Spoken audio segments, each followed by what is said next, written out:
Bueno, buenas tardes a todos los que nos siguen en esta presentación.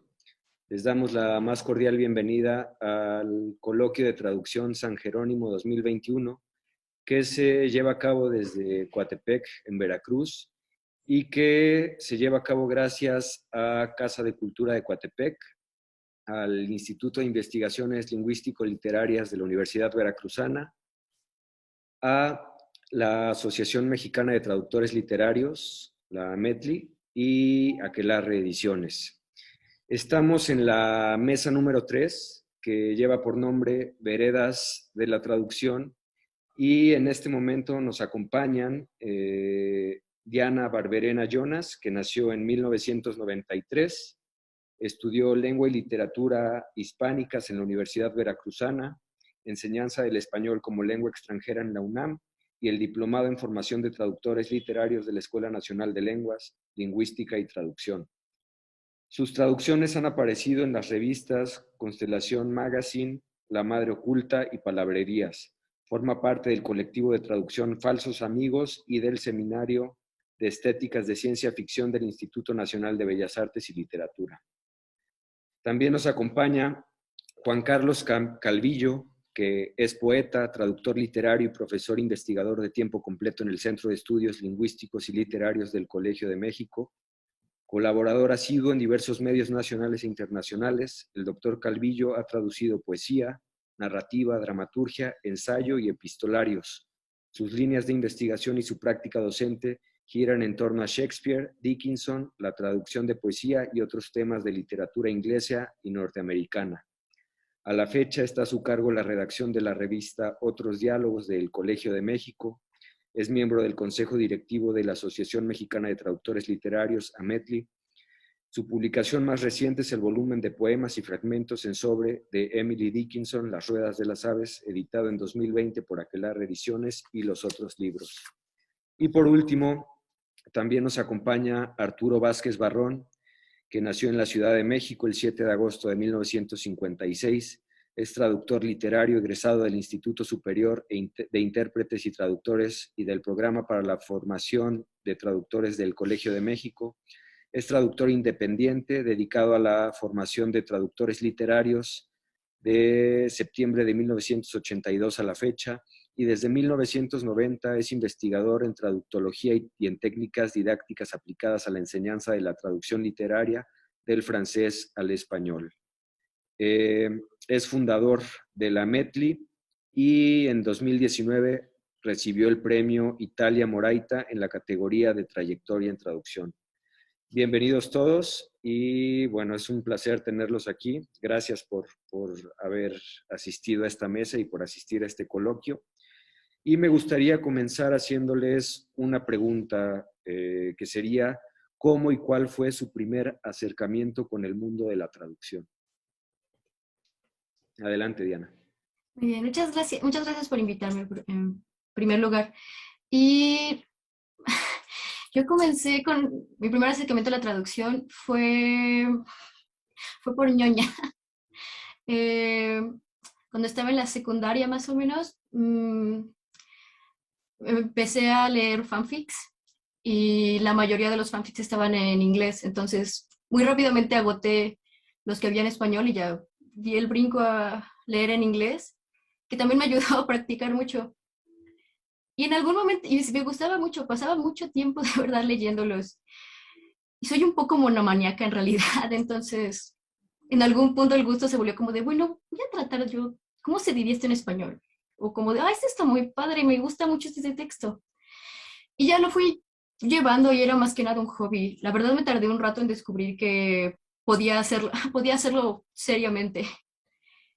Y justo cuando entré a la UV, tuve un par de clases de traducción, se me abrió un poco el mundo y dije, wow, puedo hacer lo que he estado haciendo en mi computadora a las 3 de la mañana, ya de forma seria.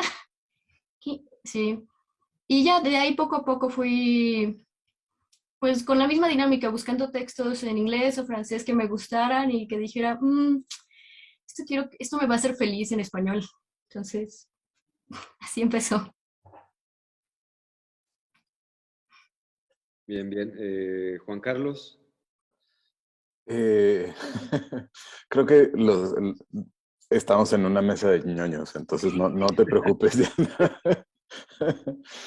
Pues traducir para mí siempre fue un impulso irresistible, ¿no? De joven leía una cosa bella en inglés, mi querida lengua adoptiva, y de inmediato sentía una necesidad de apropiarme de ella, ¿no? De sentirme, de ser partícipe del talento que me había deslumbrado, de implicarme en el proceso creativo.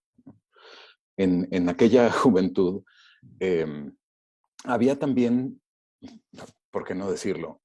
Un afán de medirme con el texto, ¿no? De ver si estaba yo a la altura, si era yo capaz de recrear lo que había admirado, ¿no? Pero ese fue solo el comienzo o sea, en mi caso creo que no más que un mero ejercicio solipsista. Mi verdadero encuentro con la traducción fue cuando me di cuenta de que eso que yo podía hacer con pasión podía a su vez comunicarle cosas a la gente.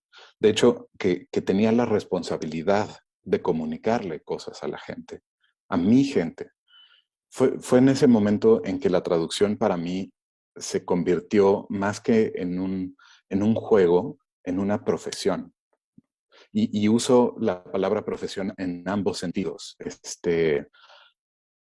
porque la traducción, creo, es algo que se profesa, ¿no? La traducción se vive, se ama, pero lo importante, creo, es recordar que el traductor brinda tanto como recibe, ¿no?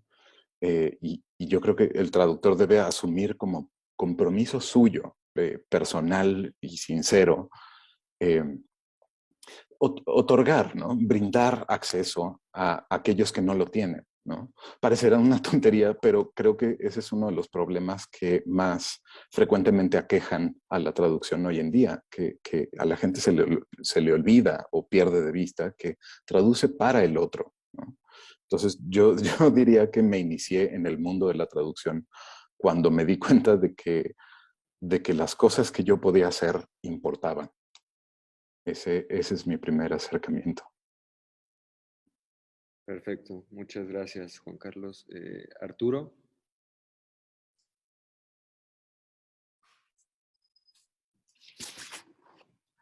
Sí, enciende el micrófono, es mucho mejor.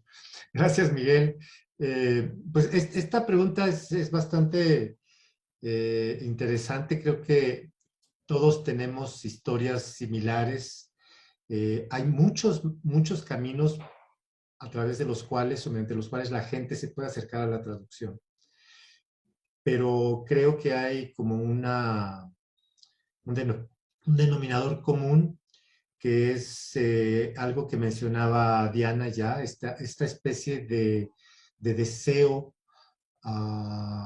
que te invade en un momento dado para querer traducir un texto y reproducirlo en tu propia lengua.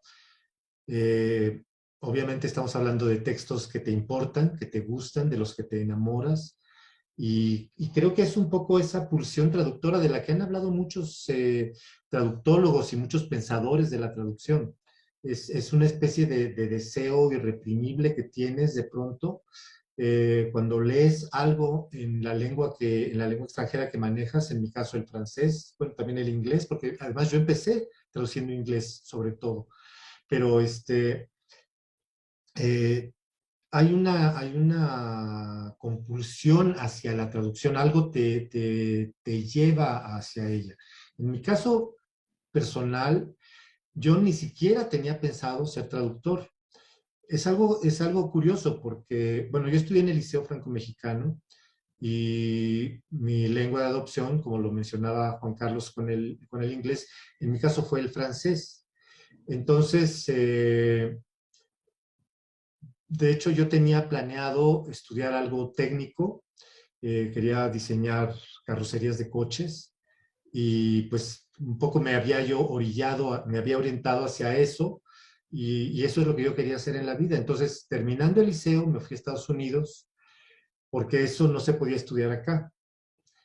Y llegando a Estados Unidos me di cuenta de que en realidad la vida allá no me gustaba tanto y que lo que más me llamaba la atención era esa práctica que yo tenía ya desde mucho más chico, porque en el liceo uno se vuelve una especie de, cuando vives en un medio estudiantil eh, bilingüe, como en mi caso, porque yo siendo mexicano, bueno, estudiaba en francés, pero tenía también una vida eh, en español saliendo del liceo, y uno se vuelve una especie de traductor permanente, todo el tiempo estás traduciendo con tus amigos, con los profesores, entonces hablas una parte de lo que hablas en el día, lo dices en francés y luego pasa al español y luego otra vez al francés, etcétera. Entonces, esa es una práctica muy común en esos medios escolares. Y yo me di cuenta que eso es algo que hacía y que me gustaba, porque además yo ya leí en inglés, ya leí en francés y me gustaba traducir para mí. Y yo en ese momento no tenía todavía idea de que eso podía ser una profesión. Después de que regresé a Estados Unidos, porque bueno, dejé botados los coches y dije, bueno, ya me regreso, etcétera. Y fue cuando dije, pues tengo 3 lenguas, eh, pues bueno, puedo como aprovechar esto. Y fue cuando me acerqué a la traducción y fue cuando me metí a estudiar y fue cuando descubrí que eso era realmente lo que me gustaba. Esa es un poco el resumen de mi inicio de trayectoria, digamos, y el descubrimiento de lo que yo quería hacer en la vida, que es traducir. Bien, perfecto. Es muy, muy interesante saber cómo se iniciaron los tres de cierta manera en el mundo de la traducción. Y bueno, ahora me gustaría preguntarles, aprovechando que Diana pertenece a un colectivo y que tanto Juan Carlos como Arturo pertenecen a una asociación, me gustaría preguntarles de qué manera beneficia a un traductor o a una traductora el hecho de pertenecer a un colectivo o a una asociación de traductores y cuál es su opinión en torno al panorama y el contexto de la traducción tanto en México como en Hispanoamérica. Adelante, Diana.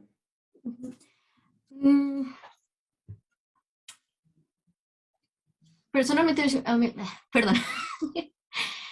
Um, yo estoy en un colectivo que formamos con mi generación de las personas del diplomado de la ENALT, de traducción de textos literarios. Fuimos una generación muy pequeña y nos llevamos muy bien todos y dijimos, vamos a seguir llevándonos bien. Vamos a ver si si este romance intelectual sobrevive. Y la verdad para mí es muy importante trabajar en colectivo y también esta idea de compartir.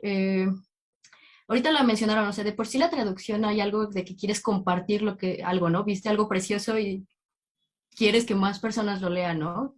Y también sí hay este juego de ponerte a la altura del texto, ¿no? Hay algo muy orgulloso que me gusta bastante, ¿no? De decir, yo puedo decirlo igual que bien que lo hizo, yo puedo. Entonces también creo que el trabajar en un colectivo te puede dar mucho equilibrio con las cosas. En el colectivo donde estoy tallereamos un montón y es un constante ejercicio de vanidad y humildad. O sea, es saber defender tus decisiones de traducción, o sea, explicar por qué tomaste decisión, por qué la consideras importante y también estar abierto a diferentes visiones de mundo e interpretaciones. Reconocer que por familiarizado que estés con el texto, por mucho trabajo que le hayas puesto, por enamorado que estés de esa frase que crees que es tan genial como lo hiciste, es muy importante tener la apertura de que alguien más pudo ver algo que tú no viste o puede aportar algo. Después de todo, ya estás manipulando palabras que no son tuyas y un punto de vista del mundo que no es tuyo, te lo apropias, pero no es tuyo. Entonces, para mí trabajar en colectivo es mucho de buscar este equilibrio, ¿no? Y también el apoyo emocional es muy importante, o sea, también ver a los demás como colegas. Creo que a veces también por este tipo de cosas puede haber competencias raras y no son sanas, ¿no? Pero se puede volver como, está bien todos trabajar y estar bien, ver otras cosas. Y siempre es bueno el apoyo emocional con colegas, o sea, porque quién más que otro colega va a saber el desgaste que es estar batallando con un texto una y otra vez, o que de repente tienes que trabajar con textos que la pasión se diluye un poco a veces trabajando o que no te gustan. Entonces, también creo que hasta como apoyo emocional sí es muy importante, o sea, saber que es hacer comunidad en el trabajo. Muchas gracias. Perfecto, adelante, Juan Carlos. Sí. Gracias, Miguel.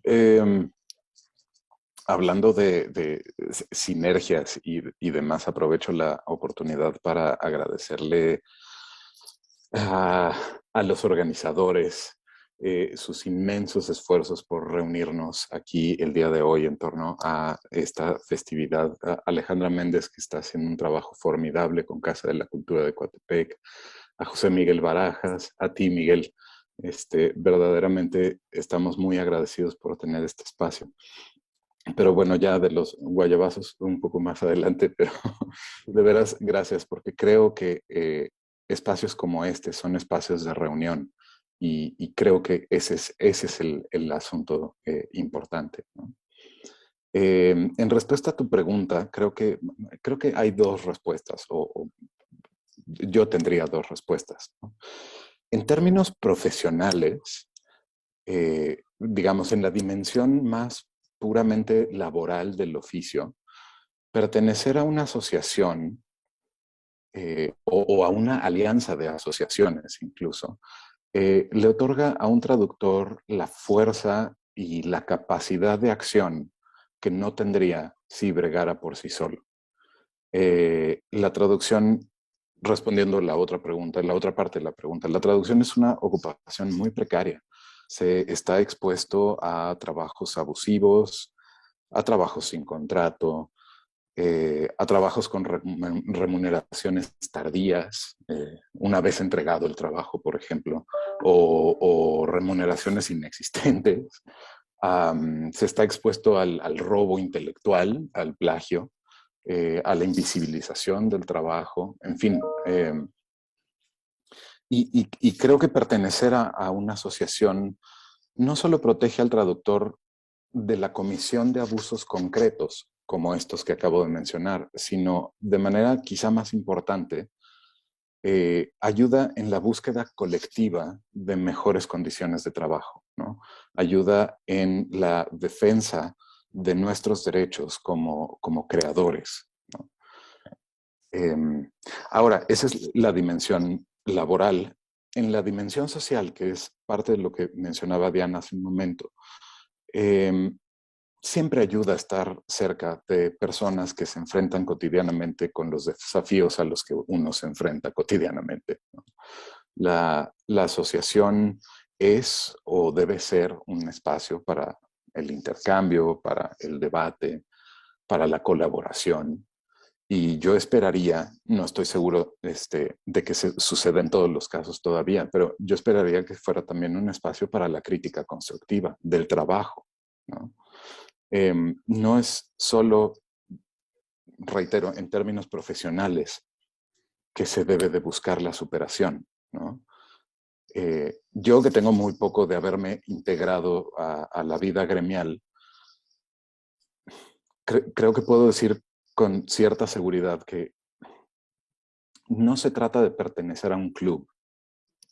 No, o sea, el chiste no está en obtener los beneficios de una membresía. No se trata de una bolsa de trabajo, contrario a lo que muy frecuentemente se cree. Se trata, creo, de contribuir al progreso de la traducción como profesión y como oficio, ¿no? Mejorar las condiciones laborales y también incrementar la calidad de las traducciones que se hacen en el país. Sí, eso creo. Perfecto. Muchas gracias, Juan Carlos. Adelante, Arturo. Sí, gracias, Miguel.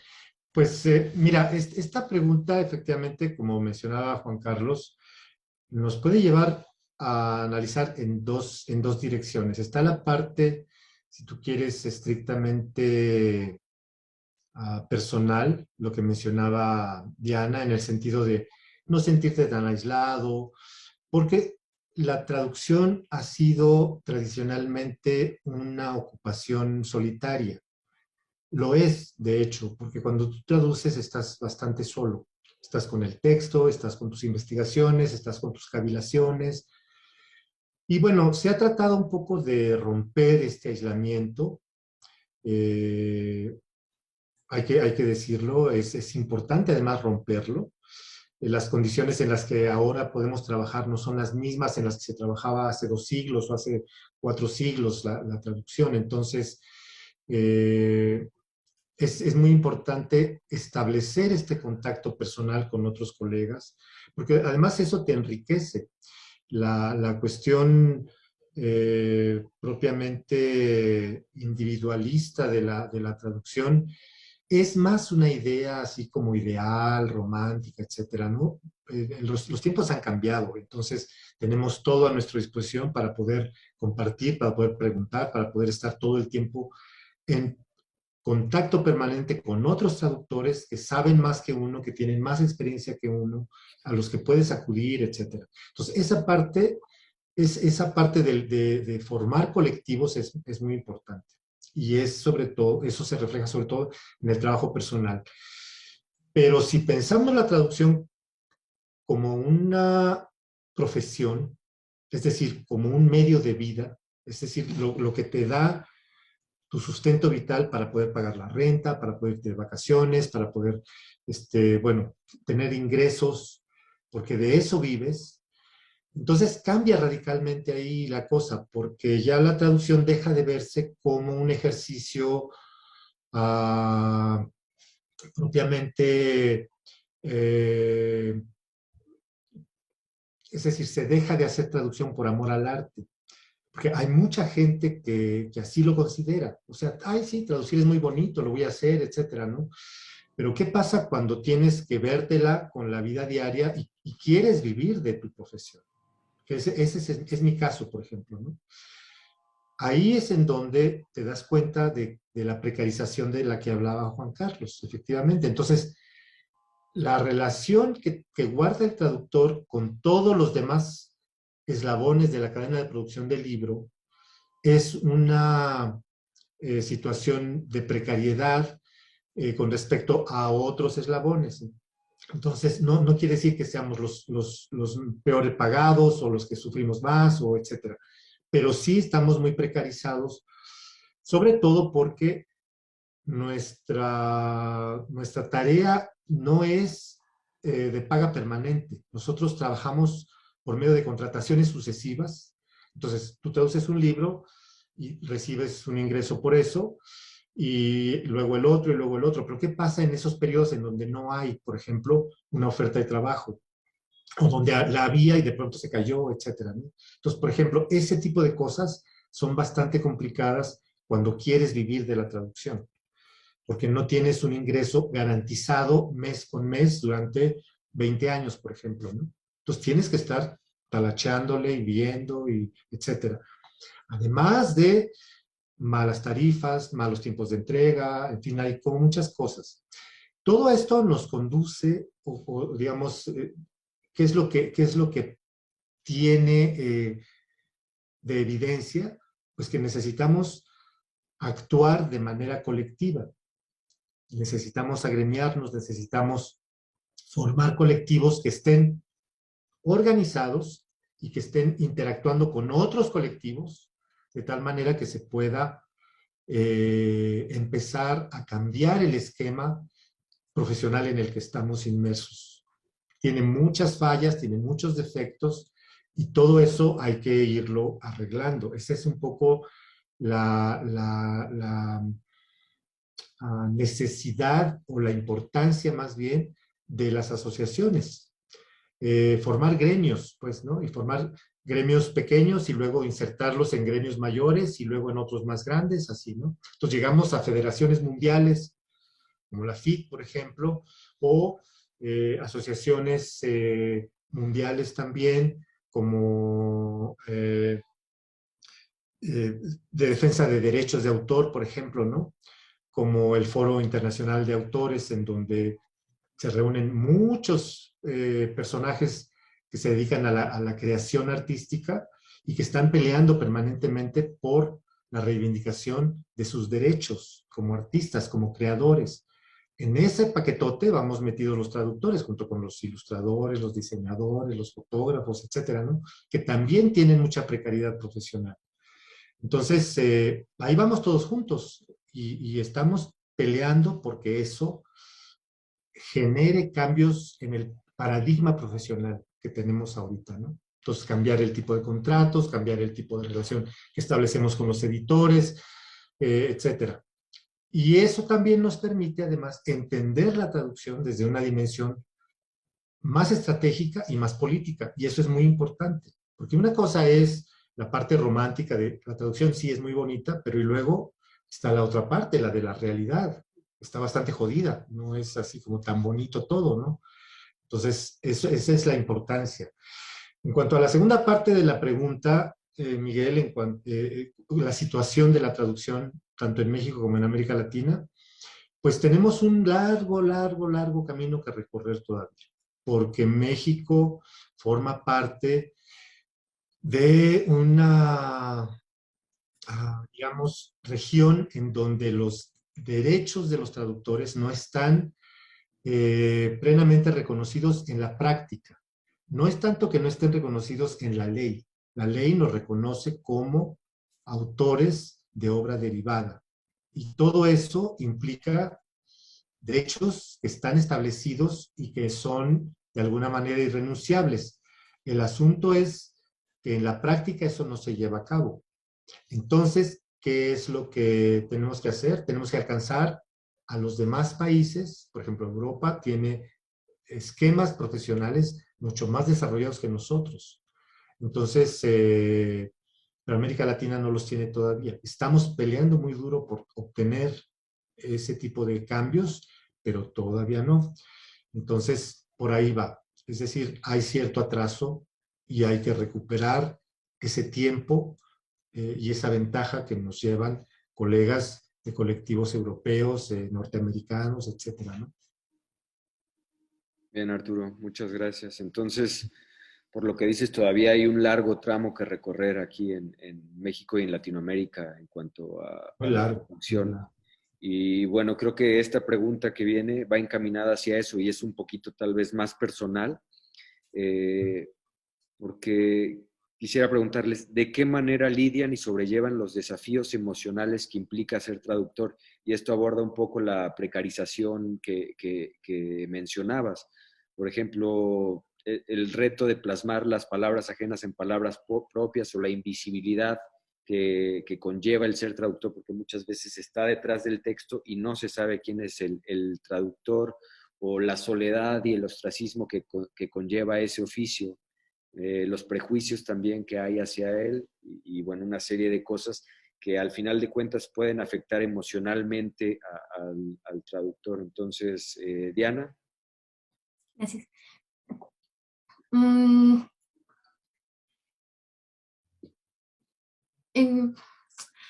personalmente creo que la mayoría de estos desafíos sí también puede haber mucho desgaste emocional en el trabajo. Ya mencionaron mucho toda esta precariedad, la dificultad a la hora de ser prácticos. Para mí también es mucho de tener disciplina. O sea, este paso sobre todo de fue un hobby o es algo que te apasiona mucho y ahora lo vuelves tu vida profesional y a lo que te vas a dedicar. También hay que adaptarlo. ¿Cómo lo ves de tener disciplina, no? No tienes un trabajo, ¿no? Y te dedicas a él y lo haces diario. Aun si no estás traduciendo algo en un momento, estás leyendo, estás estudiando, estás hablando, ¿no? Entonces, para mí la disciplina es eso, es como mesurar las cosas y saber cuándo puedes.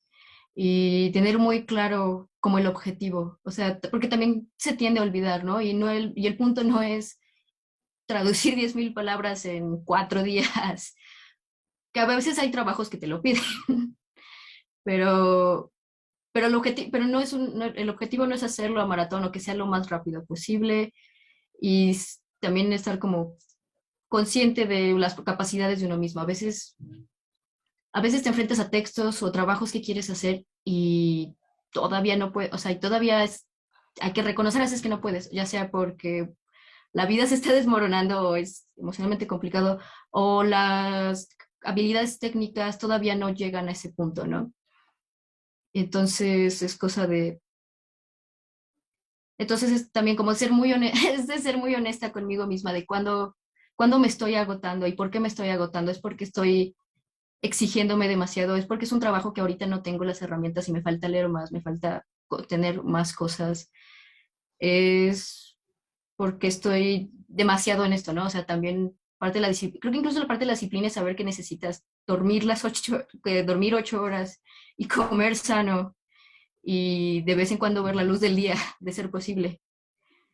Entonces, y saber cuándo necesitas pedir ayuda también. O sea, todo esto que les mencionó un montón de la importancia de los colectivos, de saber cuándo necesitas pedir ayuda, de cuándo te puedes apoyar en otros.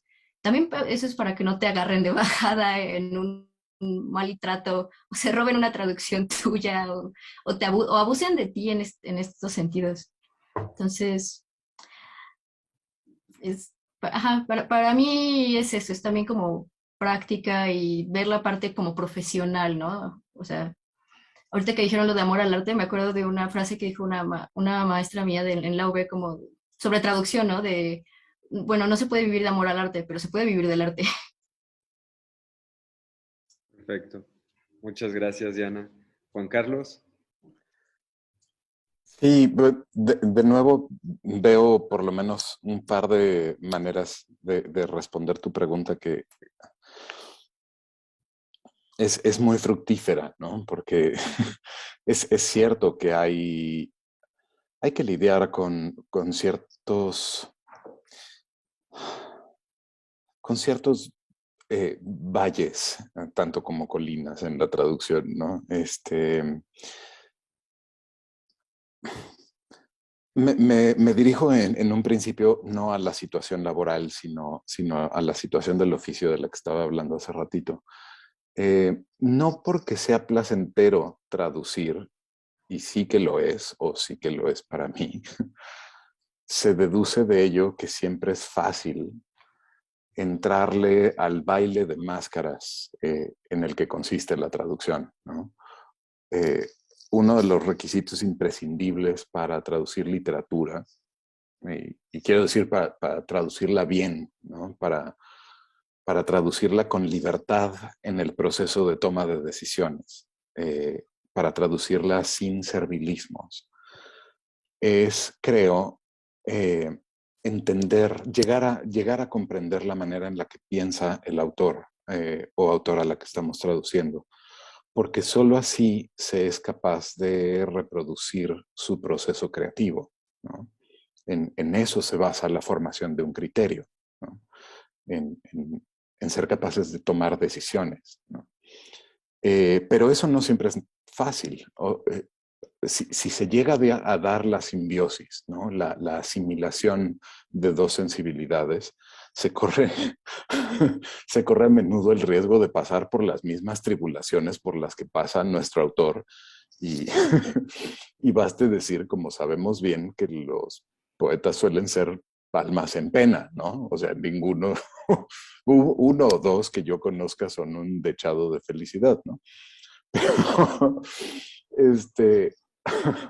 creo que te referías más bien, o creo que preguntabas por la invisibilización o por el desprecio que se siente desde tiempos inmemoriales por una labor de traidores, ¿no? El tipo de cosa que siempre sale a colación. Debo decir que para mí la satisfacción ha estado siempre en el trabajo. Pero debo también decir que no es suficiente, ¿no? Creo que por fortuna, cada vez es menor la marginación del oficio, ¿no? La traducción se reconoce cada vez más desde hace 50 o 60 años. Y creo que también sería una ceguera histórica que, o sea, no vernos favorecidos de los esfuerzos de todas aquellas personas que nos precedieron en esos 50 o 60 años. No estamos hablando de mucho tiempo. Y el progreso ha sido verdaderamente, o sea, inmenso, ¿no? Pero como beneficiarios de esos esfuerzos, ciertamente creo que nuestro deber es seguir luchando porque se reconozca y se valore el trabajo, ¿no? Eh, sí, como decía hace rato, la responsabilidad principal, por lo menos en mi ejercicio de la traducción, ha sido la de comunicar. Y yo no veo diferencia cualitativa alguna entre lo que llamamos original y lo que llamamos derivativo. Eso sí me parece súper claro.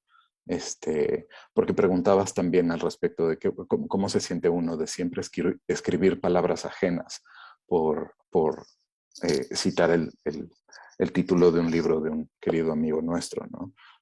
Uno siempre está escribiendo palabras ajenas. Yo no lo siento así. Somos creadores. Cada uno de nuestros trabajos tiene sus exigencias, el del escritor original y el del traductor, y cada una tiene sus recompensas, ¿no? Al respecto, quizá una última acotación. Al respecto, por ejemplo, de lo de la visibilidad, ¿no? Estoy seguro de que Arturo entrará en mayores detalles al respecto.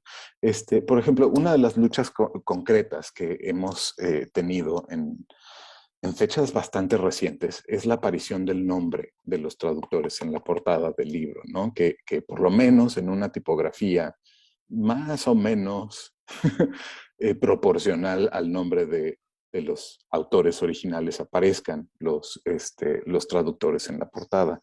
Y creo, me corregirán si me equivoco, pero creo que no se trata de una cuestión necesariamente de fama no es eso en principio. Aunque, bueno, en fin, no es una cuestión necesariamente de reconocimiento. Creo que también hay un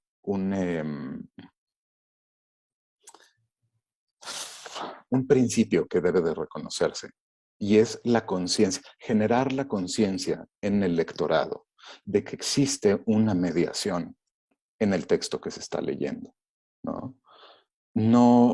No se puede leer de manera ingenua en nuestros tiempos, ¿no? Y en virtud de o gracias a esa mediación es que se tienen estos títulos. Esa, creo, es el reconocimiento necesario, ¿no? Sí, creo que no es una cuestión tanto de ego como como de necesidad de generar una conciencia. En fin, me voy a hacer más bolas si sigo. Entonces, Arturo, vas tú. Gracias, Juan Carlos. Vaya pregunta, Miguel. Este, Mira, ¿cómo se sobrellevan los desafíos emocionales de ser traductor?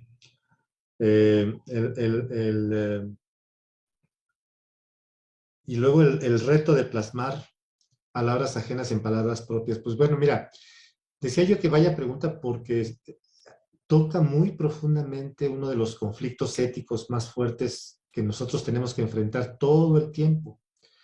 Y es justamente esta especie de transvestismo permanente en el que tienes que vivir como traductor. Un traductor antes que otra cosa, tiene que aprender a ser camaleónico y tiene que ser lo suficientemente humilde. Y estoy hablando de un buen traductor, ¿eh? No, porque traductores que no son humildes hay millones, hay muchos. Pero un buen traductor tiene que aprender a ser humilde para despojarse de su ego primario y dejar pasar así con toda la puerta abierta lo que yo llamo su yo traductor, y tiene que hacer a un lado su yo autor. Es decir, cuando hablas de poner en palabras propias, palabras ajenas, estás aludiendo a uno de los problemas éticos mayores de la traducción literaria, quiero decir, sobre todo. Entonces, ¿y por qué es uno de los retos mayores? Porque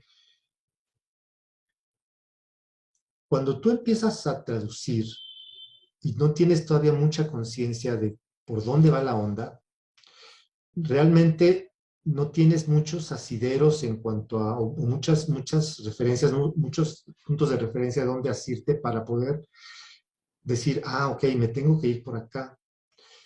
Tengo de entrada un texto que está escrito con palabras ajenas y que tiene una serie de características, tiene un peso específico propio, ese texto que quiero traducir, y que está lleno de cualidades estéticas, de características, de melodía, de elección de palabras, de elecciones de desarrollos sintácticos, formas expresivas, muchas anomalías además, etcétera. Hay toda una serie de cosas, ¿no?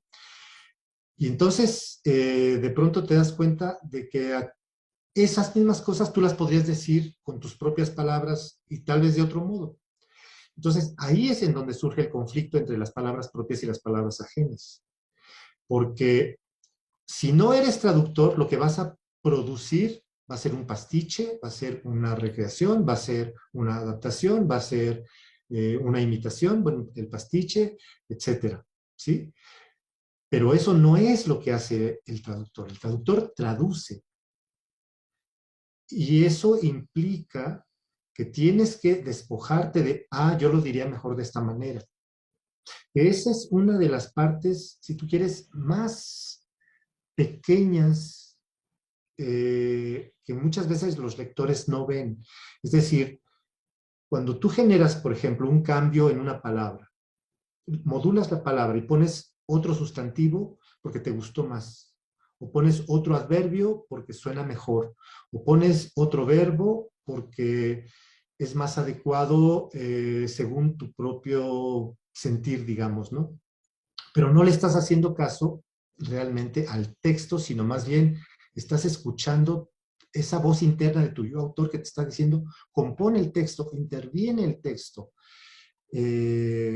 cambia el texto para que se oiga mejor, para que lo entiendan mejor, para que la lectura sea más fluida, etc. Entonces, eso genera un tipo de traducción que es bastante peculiar, que ya está bastante en desuso en esta época actual, se usó mucho en siglos pasados, Las Bellas Infieles son producto de eso, pero en realidad pues era una manera de pensar la traducción. Ahora la traducción se piensa de otra manera, se ha vuelto mucho más rigurosa, mucho más específica, es mucho más respetuosa del texto de origen, no solamente en cuanto al sentido, sino en cuanto a la letra. Entonces, el conflicto surge al principio porque parecería como que desplazas las palabras ajenas para suplantarlas por tus propias palabras, en vez de poner atención en el texto y entender por qué el texto está escrito de esa manera y a partir de ahí solamente generar un texto análogo con, digamos, la intención muy clara y muy obvia de que imite esas formas expresivas del original con tus palabras, pero al mismo tiempo son las del otro. Es decir, con las herramientas de tu lengua, pero son las palabras del otro en realidad. Son sus decisiones, son sus elecciones, sus desarrollos sintácticos, sus formas expresivas, sus invenciones metafóricas, sus sentidos figurados, en fin, todo eso es algo que ya está inventado en el texto original. Y eso es lo que hay que trasladar al texto de origen. Ahí hay un encontronazo emocional muy fuerte. Y es el meollo de tu pregunta, porque efectivamente, ¿qué es lo que hace uno con ese embrollo que dices, bueno, ok, ¿dónde me pongo yo? O sea, ¿dónde estoy yo? Esa es la parte más complicada. Miguel, porque muchos traductores no logran distinguir el yo autor que compone, que invade, que modifica, interviene, se usa mucho esta palabra ahora, la intervención, el texto, en vez de traducirlo. Y entonces lo mejoras, lo vuelves más bonito, lo vuelves más literario, lo vuelves menos aburrido, lo vuelves, o sea, lo transformas en vez de entender la realidad del texto y tratar de plasmarla. Esa transición, haz de cuenta, hacer que cuando estás traduciendo, el que venza en ese proceso es tu yo traductor y no tu yo autor, es muy complicado de hacer. Porque muchas veces la gente no se da cuenta de eso. No, pues qué interesante todo lo que nos dicen los tres. La verdad es que yo me podría pasar aquí horas escuchándolos hablar sobre este tema. Pero bueno, por desgracia no tenemos tanto tiempo. Entonces, para acabar, me gustaría hacerles una pregunta que básicamente sería, ¿cuáles son los autores u obras que han traducido recientemente y qué proyectos futuros tienen? Adelante, Diana. Am, Actualmente, en el colectivo en donde estoy de Falsos Amigos, estamos traduciendo una antología de cuentos de ciencia ficción del siglo pasado escritos por mujeres. Eh, Justo estamos en fechas de entregar el manuscrito. Entonces, esto- eh, muchas autoras de ciencia ficción, entre ellas James Tiptree, Le Guin y otras que no se conocen mucho, como Claire Wingers Harry, o bueno, luego les pasaré todo el dato del libro porque estoy muy emocionada, pero no es la presentación, entonces. Uh-huh. Ese es el proyecto que en los últimos meses me ha consumido más. Puede estar muy bonito. Y también ahorita estoy comenzando a trabajar en un texto de una autora estadounidense con ascendencia irlandesa y asiática, Sloane Leong.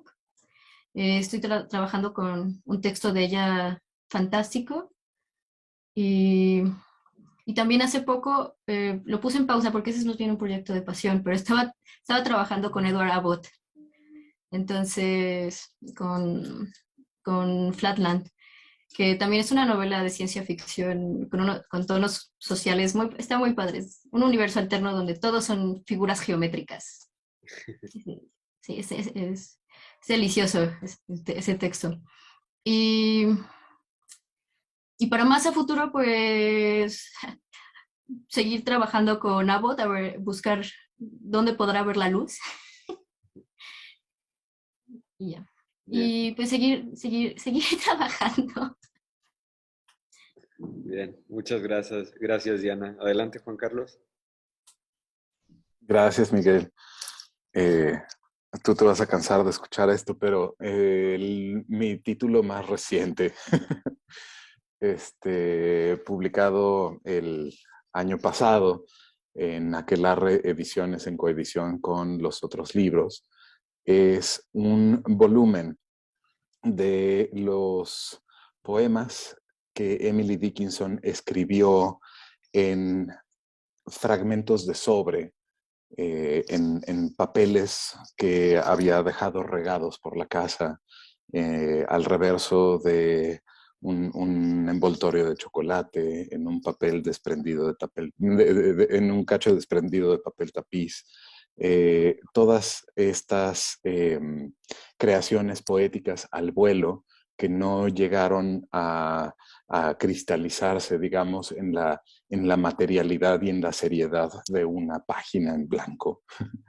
El título del volumen es Las ruedas de las aves y es un volumen que disfruté como enano. Me la pasé fascinado traduciendo esta poesía de Emily Dickinson, que presenta además a una Dickinson que no se conoce con tanta frecuencia en nuestra lengua. Conocemos a la Dickinson canónica, a la Dickinson, digamos, totémica de los grandes poemas. Pero este otro volumen, Las ruedas de las aves, ofrece a la Dickinson más minúscula, a la Dickinson más hogareña, ¿no? A la más secreta y la más hermética.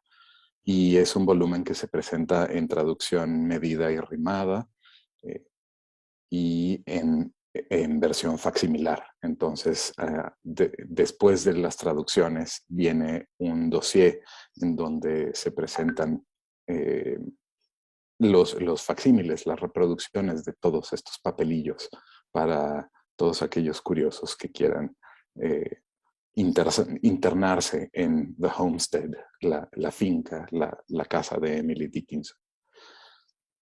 Ese proyecto que me brindó tantas satisfacciones es el más reciente. El próximo año promete otros dos. Participaré en un proyecto de la revista Otros Diálogos del Colegio de México con un cuento de Francis Scott Fitzgerald, el curioso caso de Benjamin Button, en celebración del Año Milagroso 1922, junto con otros cuentos que se publicaron en ese año. Y tengo permiso para revelar el otro. Con Aquelarre Ediciones se prepara con bombo y platillo una cotraducción. Estaré trabajando de la mano de Mario Murgia, un querido colega, traductor, amigo, en la primera traducción mexicana de El Puente, de Hart Crane. Eso es lo que promete el futuro. Bien, bien, muchas gracias, Juan Carlos. ¿Y tú, Arturo?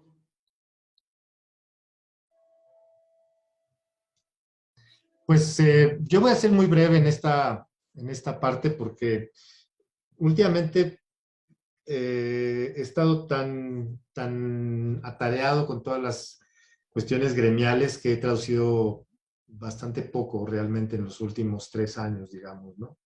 Entonces, bueno, me gustaría mencionar algo que es muy importante para mí, el último libro que se acaba de publicar, que fue para mí como una especie de... Bueno, llegué a tocar base así después de mucho tiempo de estar deseando traducir ese libro y publicarlo. Que bueno, es el Principito de Saint-Exupéry. Entonces, es un libro que para mí tiene un valor sentimental muy particular, Miguel, porque es un libro que me ha acompañado prácticamente toda mi vida como profesor de traducción. Es un libro que tiene una riqueza muy poco conocida para empezar a enseñar traducción a quien quiere volverse traductor, por una serie de razones. Y se puede, digamos, el libro se puede utilizar, por ejemplo, para tener una serie de primeras pláticas con los alumnos sobre qué es justamente este desdoblamiento del que hablábamos hace ratito entre el yo traductor y el yo autor, qué implica la crítica de traducción, qué implica, por ejemplo, el no entender las partes fundamentales de la estética del texto y hacer otra historia desde el punto de vista de la expresividad, de la propuesta estética. Entonces, entre otras muchas cosas. Entonces, finalmente tuve la oportunidad de publicar mi traducción del Principito este año por invitación de la Embajada de Francia, que hicieron una edición bilingüe a la cual me invitaron a participar con la traducción en español, y a partir de mi traducción se hizo la traducción al zapoteco. Entonces, no fue propiamente la embajada, sino fue un organismo de la embajada, que es el CEMCA, que es el Centro de Estudios Mexicanos y Centroamericanos, es un centro de investigación de la embajada. Entonces, y ellos tienen una serie de traducciones del Principito ya a otras lenguas. Me invitaron a esta última que se acaba de hacer, que fue la primera bilingüe. Entonces, el texto apareció en español y en zapoteco. Fue una experiencia muy, muy, muy interesante para mí, porque además tuve la oportunidad de trabajar directamente con el equipo de colegas de zapoteco para que hicieran su propia traducción a partir de mi texto. Entonces fue un periodo como de poco más de 6, 7 meses en el que estuvimos trabajando todos los fines de semana en estas dos traducciones. Fue algo muy, muy bonito. El libro ya está publicado. Lo publicó la Embajada de Francia junto con Ediciones del Lirio y en coedición con el INALI, porque también invitamos al INALI para que fuera coeditor por razones obvias y bueno, fue una cosa bastante importante para mí. Entonces, pues bueno, ahí está, por si lo quieren comprar. Entonces, y podría seguirme hablando horas de ese libro, pero bueno. Y lo último que diré es un proyecto que traigo en manos con Aquelarre, justamente, para traducir los textos inéditos de Proust que se publicaron hace 2 años en Francia. Y bueno, recibí la muy generosa propuesta de Aquelarre para poder traducir en México estos textos inéditos de Proust. Y ese es el digamos, el proyecto inmediato para finales de este año y el entrante. Y también voy a republicar mi traducción de Jean Cocteau del Libro Blanco, que es una cosa que además a mí también me interesa mucho. Entonces ya como colofón sería esa. Y hay otros por ahí que hay proyectos que vienen caminando, pero esos ya no los digo, ya hablé mucho. Adiós. Bien, bien, Arturo. Pues habrá que conseguir ese libro del Principito para comenzar, ¿no? Y bueno, pues hace rato Juan Carlos nos agradecía a los organizadores por haber hecho esto. Yo creo que hablo en nombre de todos cuando les agradezco a ustedes tres, a Diana, a Juan Carlos, a ti, Arturo, por haber estado en esta mesa. Y bueno, también le agradezco a todas las personas que nos siguen por medio de internet de manera virtual y que se han sumado a este coloquio de traducción San Jerónimo 2021 que hacemos con mucho esfuerzo y dedicación desde Coatepec. Entonces, pues con esto doy por terminada la mesa. No sé si alguien quiere agregar algo, ¿no? Solo reiterar las gracias y que se vuelva a celebrar. Bien, bueno, muchas gracias a todos. Hasta luego.